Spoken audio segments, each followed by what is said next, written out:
ಇವತ್ತು ಮಂಗಳೂರು ಸ್ಟೈಲಲ್ಲಿ ಬಂಗುಡೆ ಮೀನಿನ ಮಸಾಲಾ ಫ್ರೈ ಹೇಗೆ ಮಾಡೋದಂತ ನೋಡೋಣ. ಮೊದಲು ಮೀನನ್ನ ಚೆನ್ನಾಗಿ ಕ್ಲೀನ್ ಮಾಡಿ ಅದರ ಮೇಲೆ ಈ ತರ ಸಣ್ಣ ಸಣ್ಣ ಕಟ್ಸ್ ಕೊಡಿ. ಆಮೇಲೆ ಸ್ವಲ್ಪ ಹೊತ್ತು ಬಿಸಿನೀರಲ್ಲಿ ನೆನೆಸಿದ ಬ್ಯಾಡಗಿ ಮೆಣಸು, ಶುಂಠಿ, ಬೆಳ್ಳುಳ್ಳಿ, ಸ್ವಲ್ಪ ಹುಣಸೆ ಹಣ್ಣು, ಅರಿಶಿನ ಹುಡಿ, ರುಚಿಗೆ ತಕ್ಕಷ್ಟು ಕಲ್ಲುಪ್ಪು, ಸ್ವಲ್ಪ ನೀರು ಹಾಕಿ ಪೇಸ್ಟ್ ಮಾಡಿ ಇಟ್ಕೊಳ್ಳಿ. ನಂತರ ಕಡ್ದಿಟ್ಕೊಂಡ ಮಸಾಲೆಗೆ ಸ್ವಲ್ಪ ಎಗ್ ವೈಟ್ ಹಾಕಿ ಮಿಕ್ಸ್ ಮಾಡಿ ಇಡಿ. ನೆಕ್ಸ್ಟ್ ಕ್ಲೀನ್ ಮಾಡಿದ ಮೀನಿಗೆ ಸ್ವಲ್ಪ ಮಸಾಲೆನ ತಗೊಂಡು ನೀಟಾಗಿ ಹಚ್ಚಿ 1 ಗಂಟೆ ಹಾಗೆ ಇಡಿ.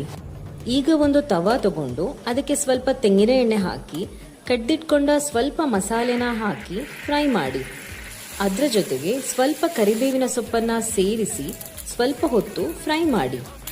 ನಂತರ ಮ್ಯಾರಿನೇಟ್ ಮಾಡಿಟ್ಕೊಂಡಂಥ ಮೀನನ್ನ ಹಾಕಿ ಎರಡೂ ಬದಿ ಚೆನ್ನಾಗಿ ಫ್ರೈ ಮಾಡಿದ್ರೆ ರುಚಿಯಾದ ಬಂಗುಡೆ ಮೀನಿನ ಮಸಾಲಾ ಫ್ರೈ ರೆಡಿಯಾಗುತ್ತೆ.